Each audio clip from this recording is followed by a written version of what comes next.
A time comes on Earth when people find themselves in a massive 140-story bunker. But who built it and why they are forced to hide, no one knows. All information has been destroyed. One day, however, a man goes outside and discovers the shocking truth. More questions than answers. Sheriff Holston takes off his badge, sets things in order, and steps out onto the shelter's galleries. No one knows why people are here, who built it, why the outside world has perished, and when it will be safe to go outside. In his office, Holston writes a letter, locks the gate behind him, and throws away the key. He tells his astonished deputy, Marnes, that he wants to join his wife, whose body lies behind a dusty porthole. A request to leave the shelter is equivalent to voluntary exile, which means death. While Marnes goes to approve the sheriff's statement, he remembers how they received permission to have a child. The couple is congratulated when Gloria, an eccentric elderly woman, approaches their table and promises to help Allison. But Holston drives her away. How can a childless woman help? Later, a doctor removes a contraceptive capsule from Allison. Now she has a chance to become a mother. Moreover, this is their last attempt. Days begin to count down, but the couple achieves no results. One day, Allison posts an article about deleted files on old storage devices, breaking the ban on restoring relics. She doesn't understand why it's forbidden to post information about materials deleted by rebels. After all, the mayor constantly reminds everyone of the sanctity of history and generational memory, but the law enforcers send anyone found with relics of the past to the mines. Holston asks her to abide by the law, warning that if a handful of violators decide to look at the outside world and open the hatch, the shelter will be doomed.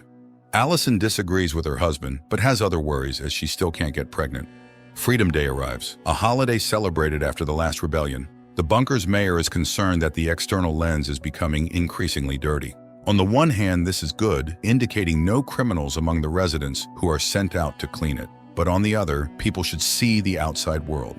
Meanwhile, Gloria lures Allison into her room, asking about broken servers and burned books, doubting the rebels did it. She informs Allison that she will not be allowed to have children. That same day, Allison receives a work order for the city programmer George's workshop. He greets her enthusiastically, having read her post, and shows her an old hard drive he can't open. Allison takes on the task. The mayor delivers a speech praising the shelter's laws. Exactly 140 years ago, they forbade the rebels from opening the doors to the outside world. The rebels destroyed all information about past life, but the founding heroes saved the remnants of civilization.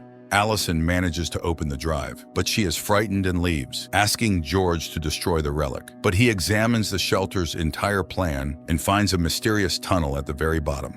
Allison joins her fellow citizens in honoring their ancestors by launching sky lanterns, but her mind is preoccupied with recent events. The next day, Allison visits Gloria to learn why she was denied children. Later, she goes to George, asking him to show her everything. Opening one of the files, the pair is stunned. So this is what's outside. Returning home, Allison receives a doctor's invitation, but Holston waits in vain at the reception. Allison never shows up. The man rushes home and finds his wife sitting at the table. She says that people like her will never be allowed to have children because the leaders want obedient and submissive citizens. She shows him the contraceptive capsules she cut out herself. The doctor deceived them. Seeing the blood, Holston runs for the doctor. But while he is gone, Allison goes to the communal dining room. Accusing the government of hiding the truth about the real situation outside, utters the forbidden words about wanting to leave the bunker. The sheriff has to arrest his own wife. The mayor tries to find a loophole in the law, but finds none. As Allison is prepared for exile, she tells her husband that what they see is just a picture, and in reality, the outside is different. She reminds him that all exiled individuals must clean the external camera lens. If everything is truly dead outside, she won't do it. But if the world is alive, she will wipe the glass, signaling him. The moment of exile arrives. Allison is fitted with a suit, and a special cloth for cleaning the lenses is placed in her pocket. Holston reads the traditional farewell words and cries as he hears his wife's final words, in which she confesses her love for him before stepping outside. Hundreds of people watch her on the monitors. She appears on the screen and cleans the lens. Then she smiles at her stunned husband and walks toward a dried-up tree on the hill. But before reaching it, she collapses and remains motionless. 2 years later, the sheriff learns about the death of programmer George, who moved to the lower level with the mechanics after Allison's exile. The sheriff examines the deceased body and goes to the lower level to talk to a witness, Juliet. Now sitting behind bars awaiting his exile, he confesses that it was after meeting her that he decided to find his wife, because he is sure the figure outside is not Allison. The day of exile arrives. Holston walks down the long corridor as people gather in the dining hall to witness the sheriff's final moments. When he steps outside, he realizes Allison was right. Everything is green, birds are singing, and the sun is shining. He begins to clean the lens. The viewers rejoice. The ritual is complete. The sheriff heads toward his wife's body, but suddenly feels ill. Amid astonished cries, he removes his helmet and crawls toward the tree, but he collapses beside it. The sheriff's death excites the people, but the law enforcers calm the population. Juliet descends below, screaming in anger, feeling deceived by the sheriff. Meanwhile, Marnes reads Holston's last order to appoint Juliet as the new sheriff. He goes to the mayor, who is very upset, as nothing like this has ever happened in the bunker's history. And while she cannot find a replacement, as Deputy Marnes refuses to take the position, she suddenly realizes she knows nothing about the reasons for the long-ago uprising. Discontent threatens to turn into unrest. The people are massively buying hammers and mallets. Increasingly, street fights break out, which the law enforcers are barely managing. Later, Juliet confides in her friend, repairwoman Marta, that she is sure George was killed because he wanted to show her something during their last meeting. That evening, he attended a repairman's party and arranged a meeting with her. But instead of George, she found a pouch with an unclear relic inside and a note asking her to remember where she had seen this item. The next morning, she learned of her lover's death. After overcoming the initial shock, she reported the programmer's murder. Together with the sheriff, they inspected the crime scene, and the girl was sure George could not voluntarily leave his own life. Everything happened deep in the night, and only couriers could have been witnesses. Holston noticed her watch, but Juliet assured him it wasn't a relic. Later, Juliet shows Holston a toy left by George, but she gives the note in an abridged form. Then she leads him to the lowest levels, where the sheriff had never been and didn't even imagine this place existed. The woman opens a secret passage, the walls of which are covered with writings and drawings made by those who lived here before the uprising. The pair descends an iron staircase into a vast cave beneath the bunker. Juliet turns on the light, and Holston surveys the giant machine standing in the middle of the cave. Apparently, this is an underground combine with which unknown ancestors created this shelter. It was here that Juliet first realized how little they knew about the shelter and its creators. The pair descends to the machine, where George had set up a living space and stored the found relics. Suddenly, Juliet notices a wire stretching somewhere beyond the platform. She pulls it out and finds a bag with a hard drive inside. Next to it are notes made in Allison's handwriting, which the sheriff immediately recognizes. It turns out his wife knew everything that was happening, but said nothing to him. Holston demands the relics be sent to the furnace before anyone learns of their existence, but Juliet objects, which has a sobering effect on the sheriff. He confesses that he cannot pass through the dining hall because the window shows Allison's corpse under the tree. He advises the woman to keep quiet while he finds out the truth. After hearing the story, Marta just shakes her head. Then Juliet admits that she didn't show Holston everything. The note had a continuation. George wrote that he had found what he was looking for, but it is 1,000 times more dangerous than anything before. Juliet leaves, wishing to stay alive. The woman recalls her last conversation with George when he jokingly confessed that the cable bundles on the combine would help him return to the past because the exit from the bunker is underwater. He planned to swim in it, holding onto the rope. The woman goes to the cave and, lowering the rope, descends it to the very surface of the water at the machine's base. Hanging over the abyss, Juliet decides not to risk it and returns to the platform, remembering her deceased friend, and then puts on his watch. In the morning, Mayor Ruth and Marnes set off on their daily bunker rounds. Juliet wakes up to the vibration of dishes, a sure sign of a generator breakdown, and rushes to her workplace. Meanwhile, Marnes notices that Ruth's thermos is leaking and gives her his. Arriving at the scene, Juliet insists on a complete generator shutdown, as if it breaks down, it cannot be repaired. The underground shelter would simply perish. Ruth and Marnes meet with Bernard, the head of the bunker's IT sector, and the second person after the mayor. Bernard is not thrilled about Juliet's candidacy for sheriff. She stole duct tape for her services needs. Chief Judge Meadows is also against it, but Holston chose her. After the conversation, Ruth and Marnes head to the middle level, where the mayor traditionally visits newborns, then talks with Dr. Nicholson, Juliet's father, who says his daughter ended up below because she loved mechanics from childhood, but they do not maintain a relationship. After the conversation, Ruth and Marnes go to lunch. The man confesses he is ready to retire and quietly live with her, but then Judge Sims's assistant appears with his own candidate for sheriff. Meanwhile, the shaking starts again below, and Mayor Ruth, descending to the site of the breakdown, witnesses Juliet at work, after which she meets with her and offers her the sheriff's position. Juliet refuses, but the mayor hands her Holston sheriff badge, left specifically for her. Juliet finds an engraving on the back of the badge and agrees to take the job. But before leaving, she must fix the generator, which requires shutting it down temporarily. The bunker echoes with a warning that scares the people. Juliet explains to her colleagues what exactly is broken and how to fix it, but they have only an hour to do so. Darkness falls in the bunker. The generator is stopped, external panels removed. Repairmen are lifted to the breakdown site. Juliet finds the broken blade, attaches it, and lowers it down. The rest must be fixed on site. Ruth and Marnes worry about a possible accident. If the generator can't be repaired, groundwater will rise, but will inevitably perish. Ruth confesses she is ready to leave her position and settle next to a retiree. Marnes kisses her. The tension at the generator site escalates. Juliet has to enter the machine to cool it with water. Finally, she manages to set the blade in place. The exhausted Juliet is pulled out and the generator is started. It begins to work properly, causing the entire bunker to rejoice. The lights come on, meaning life continues. After everything, Juliet goes to Marta, giving her the relic George found, asking her to figure out what it is, and says it's time for her to go upstairs to start her new job. She bids farewell to her friends and, turning Holston's badge, reads the word truth on the back. Meanwhile, the mayor signs her resignation. Suddenly, the woman feels unwell and goes to the bathroom. Hearing a fall, Marnes breaks down the door and finds Ruth on the floor with a bloody mouth. At this time, Juliet comes to the mayor's office and witnesses an argument between Bernard, Marnes, and Sims. Marnes is convinced that the criminal wanted to poison him, but he gave his thermos to Ruth. The men notice Juliet. Bernard is forced to appoint her to the position without an oath, as he himself takes the post of mayor without an election.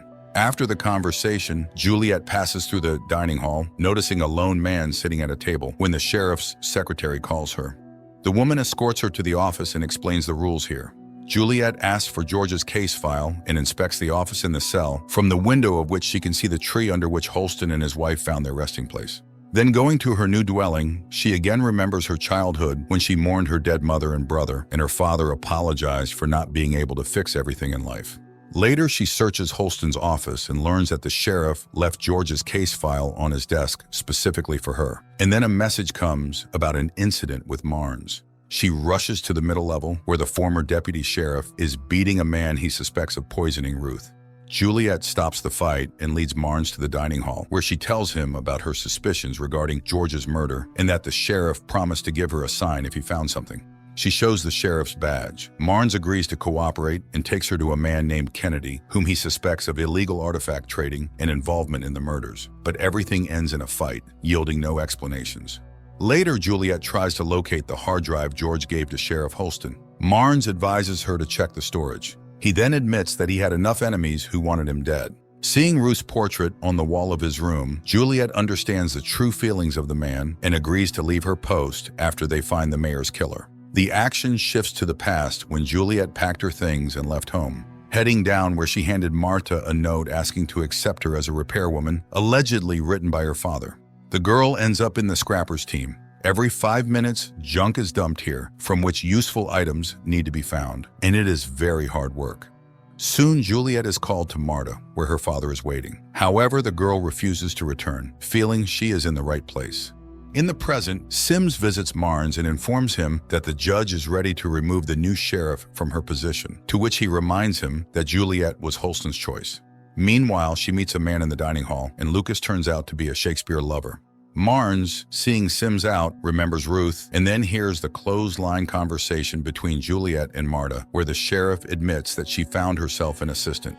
Marta reports that she has something interesting to look at. Juliet promises to visit her and heads home, where she notices a strange knocking in the fan. Marnes also goes to his place, where someone attacks him in the dark. The men fight, but the attacker takes Marnes' gun. Juliet, opening the vent grate, finds a package with the real case file of George inside. The woman reads the dossier when she is called to the house of the deceased Marnes, where Sims and the new deputy sheriff Paul already examining his body.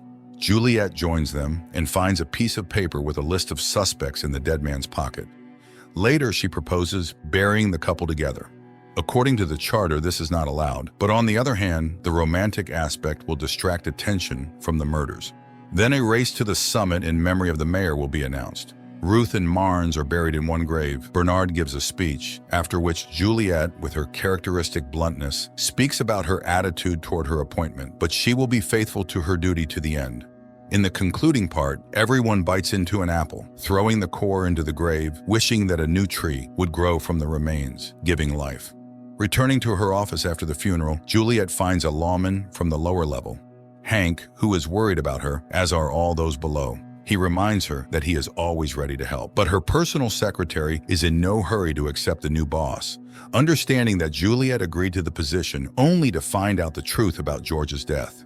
Nevertheless, the woman is ready to help if the new sheriff finds the real killer of Marnes, as the judge will pin the crime on whoever comes along. Then Juliet will be ousted, and their person will be put in her place. So the secretary advises attracting Paul to her side, who knows all the laws. Otherwise, the woman might make a mistake, causing the lawyers not to accept the evidence. Juliet agrees, but going to the level lets Paul go for lunch and heads to Kennedy. He is not home, and Juliet breaks the door lock, searches the apartment, and finds a box with poison and a drawing of Ruth that used to hang on Marnes's wall. Meanwhile, Paul goes to Sims, who introduces him to his candidate for his assistance, Doug.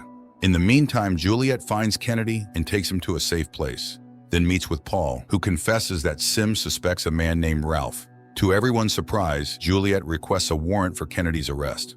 Later, she explains her move to the secretary. Paul got Ralph's name from the lawman, but when Kennedy is searched, they will find the drawing and poison, making the sheriff look incompetent, and they will remove her, putting Paul in her place.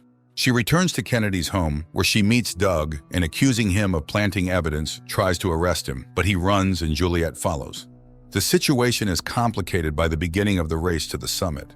In the hustle, Doug throws the woman over the stone railing, but she manages to grab them and hangs over the abyss. Doug tries to pry her hands off. She pulls out a knife, but drops it, and when it seems she will inevitably fall, a girl from the crowd notices what is happening. Doug flees, and passers-by pull Juliet up. Doug goes to Sims. Learning of his failure, Sims asks to see the note prepared for Kennedy, where he writes about wanting to take his own life and throws the man down. Later, Juliet tells the judge everything, and the note found in Doug's pocket confirms that he drew the line himself. The judge thanks the sheriff for her service and orders the case is closed. Bernard apologizes for not trusting her, and Juliet asks for a day off to go down for her things.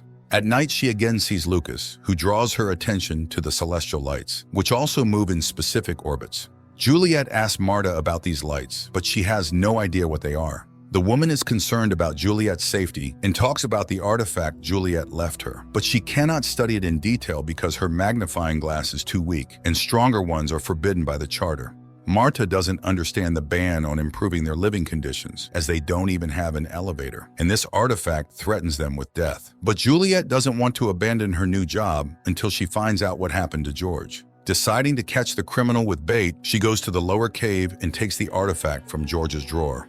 Later, lawmen search Doug's apartment, where Paul finds the same toy dispenser that Juliet once saw in George's stash. They bring the item to the sheriff, and she pretends to see it for the first time.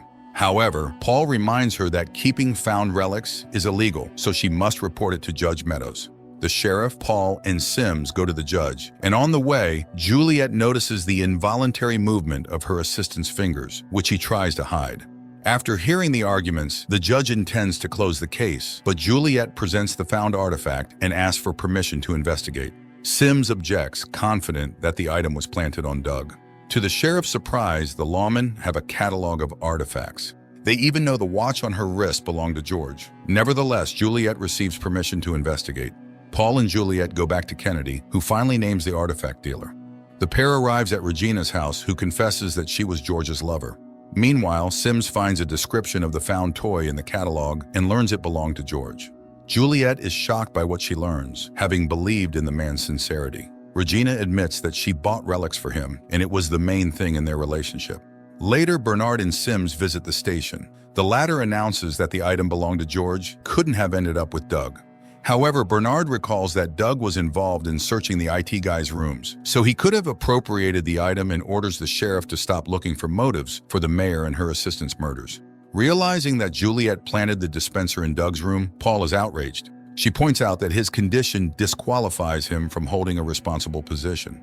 The man leaves in distress. Juliet goes to the dining hall where she always meets Lucas. He tries to flirt with her, but she only laughs in response. Later, she calls Marta and announces her decision to give up the badge, having learned the truth about her lover. But her friend reminds her that love drove her to feats, and now resentment makes her give up. So Juliet goes to Regina, sure that she betrayed George to the lawyers, leading to his death.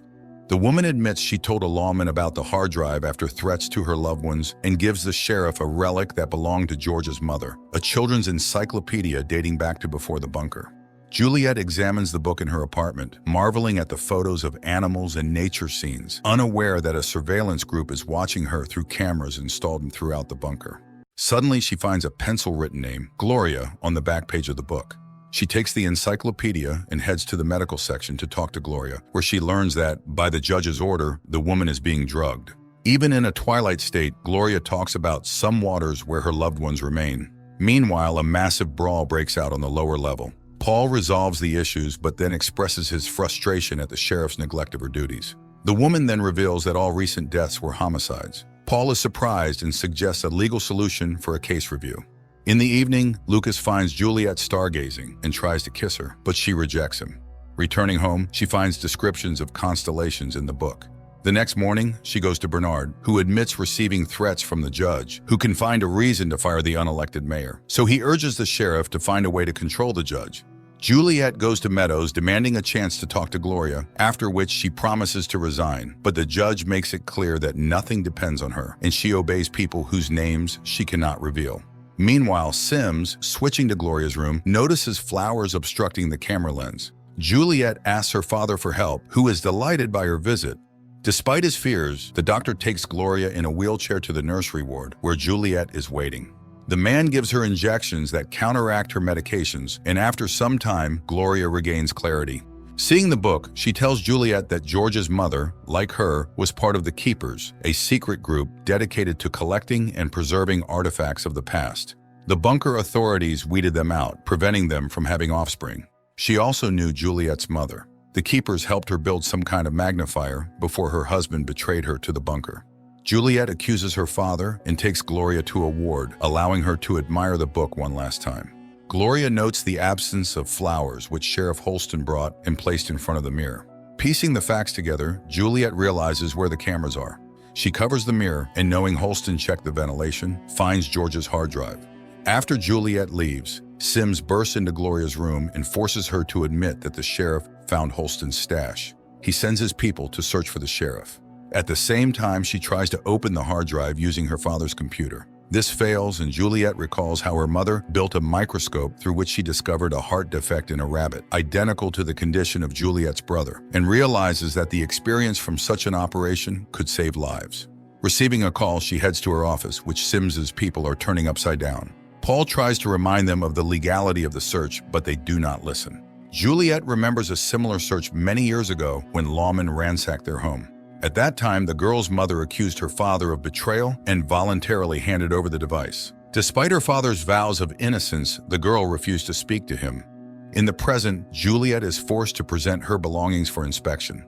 Later, Sims scolds his assistant. They trashed the sheriff's office and found not a single artifact. Juliet and Paul enter, announcing the arrest of the head of security for violating the law. Sims tries to intimidate Paul, but he stands firm in supporting his superior. After Sims is taken away, Juliet searches his office and finds a folder with her mother's case, from which she learns the truth. She goes to her father and apologizes for her suspicions, realizing that the lawmen are simply watching everyone through cameras. Then a nurse announces the arrival of technicians. Juliet understands that the lawmen want to install cameras in this office and asks to delay them because she hid George's hard drive here. Taking it, she plans to head down, but all the stairs are cordoned off. Meanwhile, Paul goes home, and while trying to help his wife, drops the dishes. His hand failed at the most inopportune moment. At the same time, Lucas receives a note from Juliet and hurries to the meeting. She tells him about the hard drive and asks him to hack it, but Lucas is frightened. Then Juliet breaks the mirror and shows him the camera, explaining that they are being watched. Nevertheless, Lucas refuses to help. Juliet again tries to break through the cordon, but the guards demand to inspect her backpack. Suddenly, Bernard comes to her aid. Juliet trusts him and falls into a trap because Bernard is the one who runs the bunker. Clearly heard her words that the sheriff wants to go outside. Juliet tries to refute his words, but Sims testifies that he also heard her desire. It turns out all the deceased were connected to the most dangerous item for the bunker, the hard drive. Juliet attempts to flee but is quickly caught. Later, Juliet tells Paul that she never intended to go outside. It was Bernard and Sims who slandered her. He advises demanding an investigation. He leads the woman to the station, but she, noticing the onset of an attack, breaks free from his weakening grip and jumps over the parapet. Juliet lands on the lower tier and, regaining consciousness, runs away. Sims accuses Paul of aiding and sends him home. Meanwhile, Bernard notices his keychain glowing and orders the bunker to be turned over to find the fugitive. Paul decides to find Juliet himself. Lawmen begin combing the bunker, and a lower-tier lawman warns Marta about her friend's escape while others search the workshop. Sims and his subordinates burst into Dr. Nichols's office, but he assures them he doesn't know where his daughter is. Sims's wife and son return to their apartment, where the woman sees a broken camera in the corner. Without showing it, she takes the boy to his room. Armed, she begins to inspect the apartment and is attacked by Juliet, who orders her to handcuff herself to a pipe in the kitchen. Juliet then sits at the computer and tries to open the hard drive. Sims reports to Bernard that they found the person to whom Juliet sent a note, and he orders Lucas's arrest. Meanwhile, Paul breaks into Juliet's apartment and finds the encyclopedia in the bathroom. At the same time, Bernard begins interrogating Lucas, who admits that Juliet asked him to open an old hard drive numbered 18. Sims's wife tries to free herself while Juliet, using Holston's wife's notes, finally opens the drive. Bernard orders to find the drive with number 18 in the network. Paul, with trembling hands, flips through the pages, staring at the pictures of an unknown world. Bernard is informed of the living quarters where the drive is connected, and Sims, realizing it's happening in his apartment, rushes there. Juliet opens one of the files and sees a message from George. He learned to do this with an old camera and wants to tell her the truth. His story is interrupted by Sims' freed wife, warning that by connecting the drive to their computer, the sheriff has revealed her location. She needs to flee. A raider group rushes to Sims's quarters when the screens in the monitoring room start to go dark. He bursts into the apartment only to find Juliet already gone. Juliet finds a young but daring IT guy and asks him to open the hard drive in a way that cannot be tracked. The guy gets to work. Paul burns the encyclopedia in his stove, having torn out several pages beforehand. The IT guy opens the file, and Juliet listens to George's confession of true love and that he found the door below. Bernard is informed of the location where the drive is open. Raiders rush there while Sims's wife admits to her husband that she let the sheriff go, reminding him of their common goal, which is not far from being achieved. Juliet opens another file showing blooming trees and a flock of birds flying outside the bunker.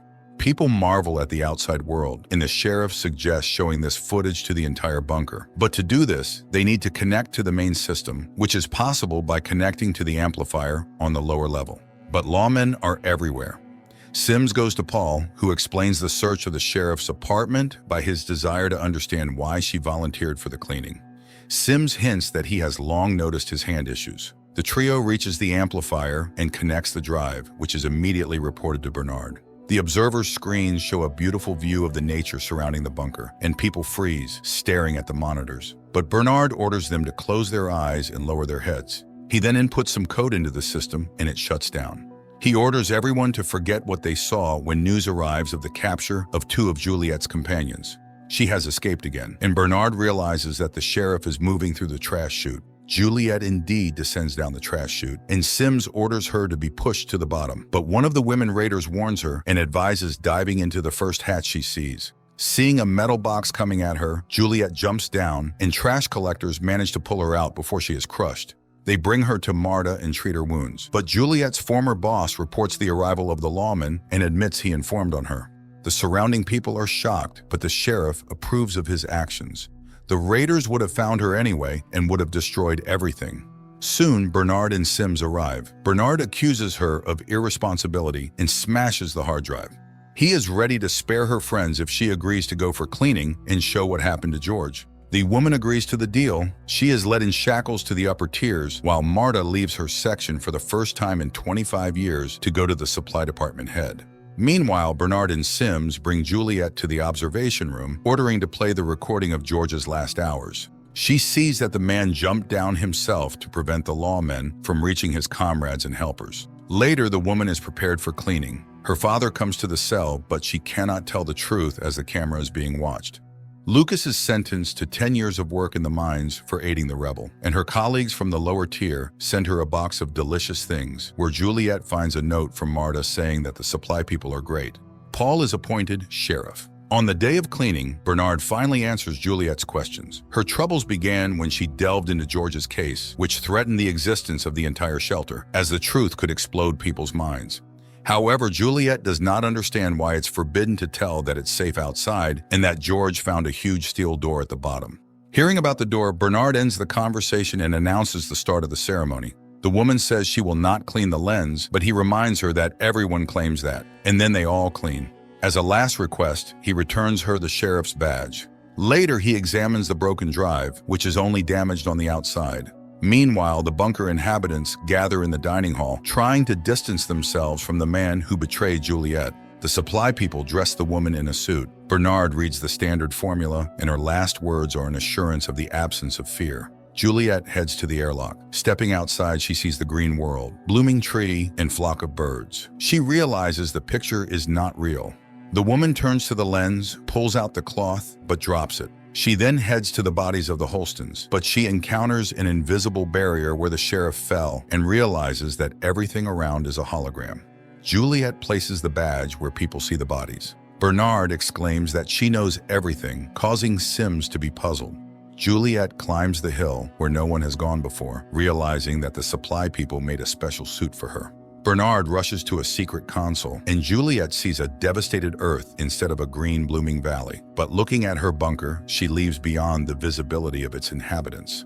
The camera moves and zooms out, showing that the bunker's crater is surrounded by dozens of similar craters, identical to Juliet's bunker. This concludes the first season.